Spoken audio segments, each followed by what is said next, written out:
Now I want to read my Bible, the book of Proverbs, chapter 6, verse 22, verse 25.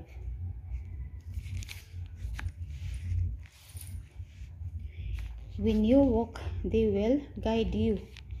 When you sleep, they will watch over you. When you awake, they will speak to you.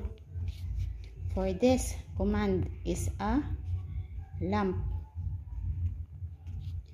This teaching is a light, and correction and instruction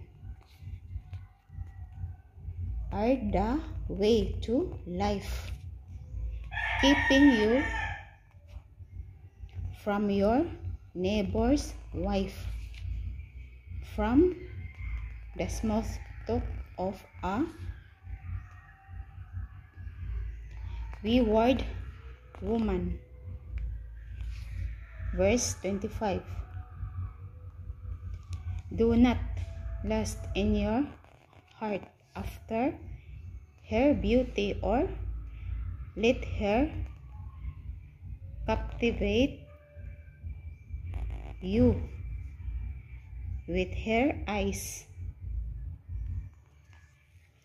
Amen. Thank you, Lord, for your word. Hallelujah, and God bless. Shalom.